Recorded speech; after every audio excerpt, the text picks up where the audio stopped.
Hey everybody, Old Turkey Homestead here.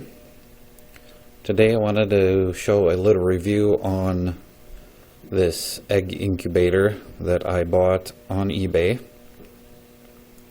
I bought it probably about 5 years ago. I've had some good success and some not so good success at this.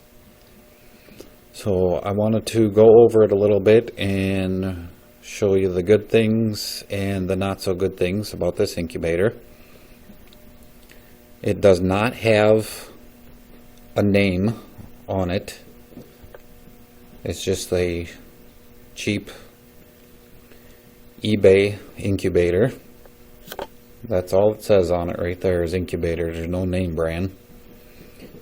This model here is a 56 egg incubator. It has 7 trays, 8 deep. So, without any further ado, let's get into this review. Be sure to hit that subscribe button, like and share so that we can share the little review on this one. So on this review, I'm going to go over some features and whatnot. This here is the cover. You just lift it up.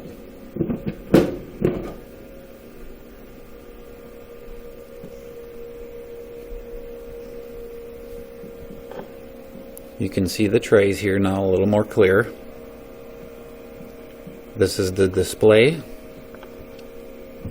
One thing I do not like about this is that it shows the temperature only in Celsius. You cannot change that. This is the indicator that the heater is on. It has days display, so how many days the eggs have been in the incubator. And it shows the humidity level. This indicator is a timer here that shows how much time there is before these trays will rock to the next side. These buttons are the settings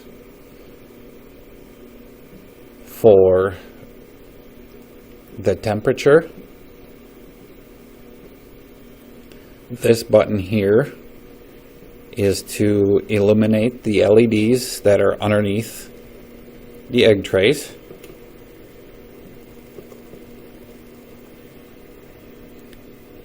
I do not have it hooked up right now because I took it apart for cleaning.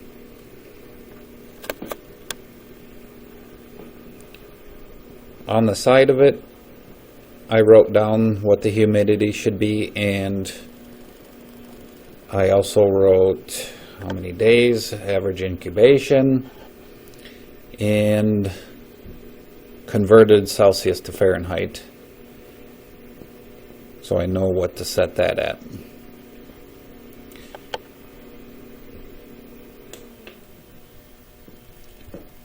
This tray here will pull up.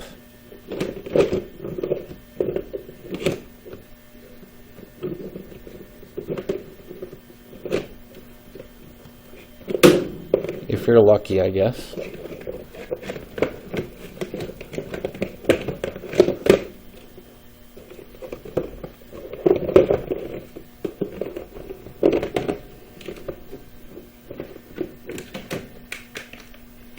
The LEDs are in the tray. They have a plug-in.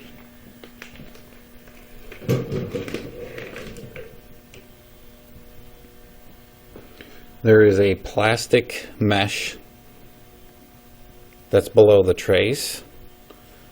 That's pretty much your chick catcher to keep them from going down below that. And as you can see here, there is some gappage, which I have had problem with incubating bantam eggs in this incubator. The chicks are small enough where they fall between the cracks, which is not good, because below that is where the water sits for the humidity level. Over here on this side, this is your temp sensor and your humidity sensor. Let's take this tray out.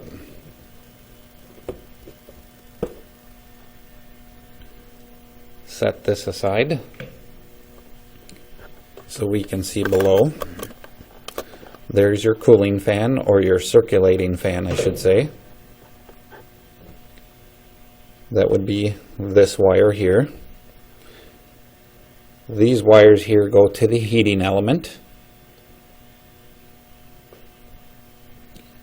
The side channels there is what the water sits in. There is a small hole here for filling it up with water. They send this with you so that you can fill through the hole without having to take the top off. One modification I did on this is I took this fan and I flipped it upside down, because that heating element is right underneath that fan.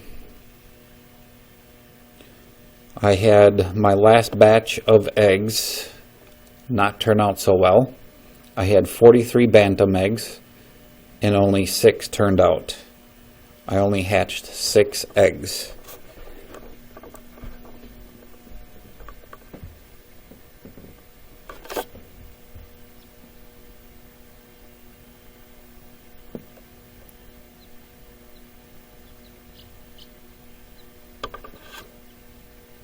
Little cuties.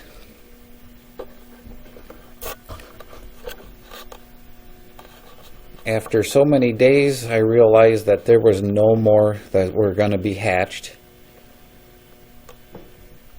I figured that I had a temperature issue, because I was fairly certain the humidity level was fine.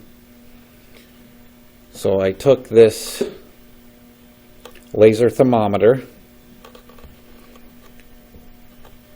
took the top off the unit here, and immediately started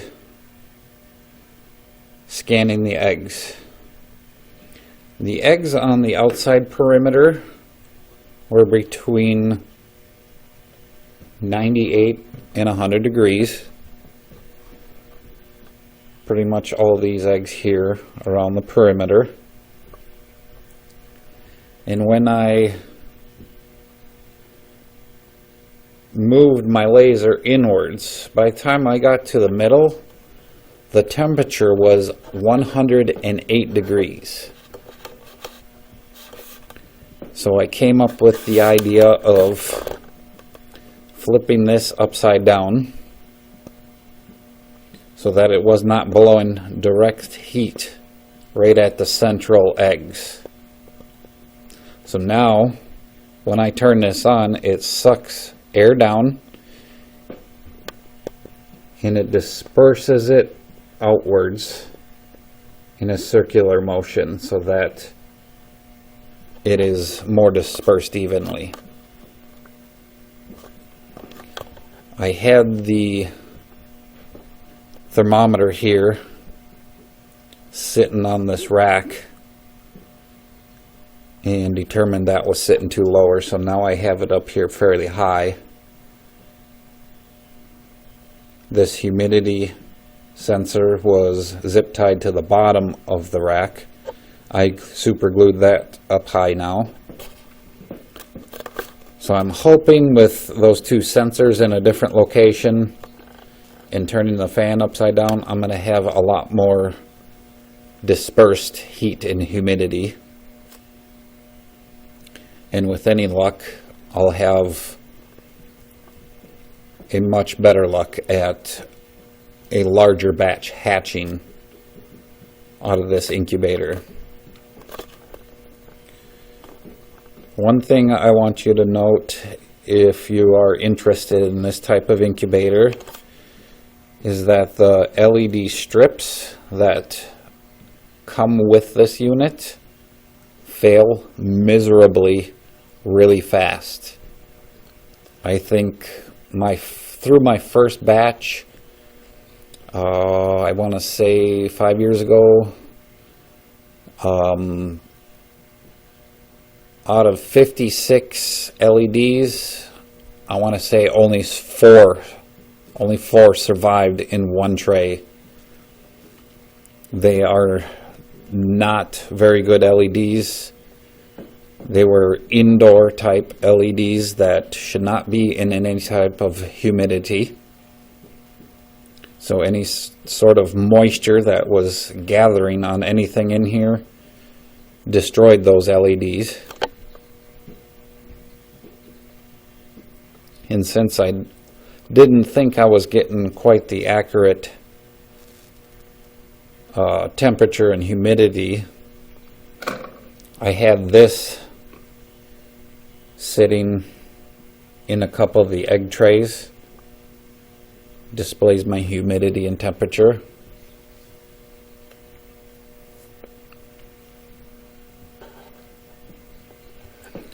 These gap fillers here, I don't know if I explained that already. I just cut up chunks of hose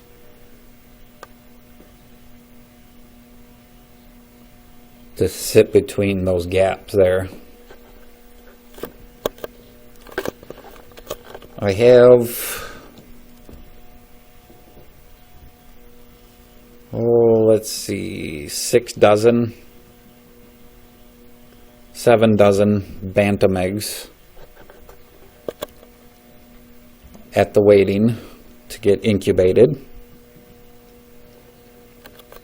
I will try again with the modification of having that fan turned upside down.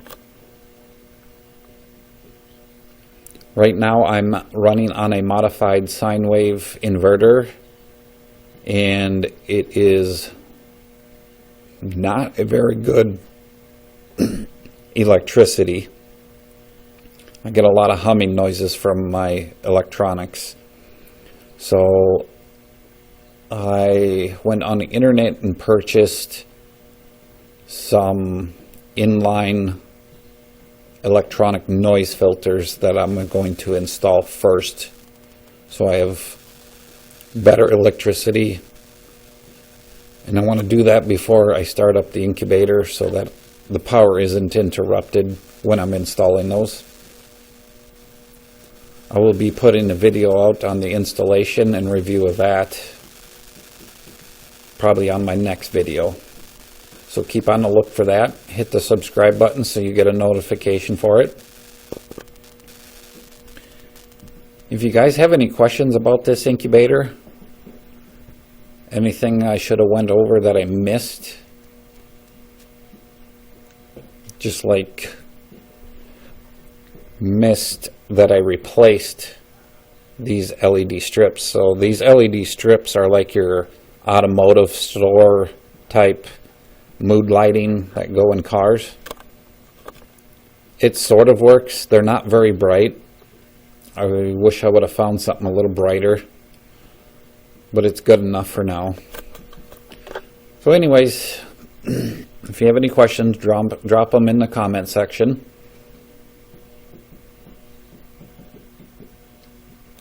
I hope you guys liked today's review. Stay tuned. We'll see you on the next one. Bye-bye.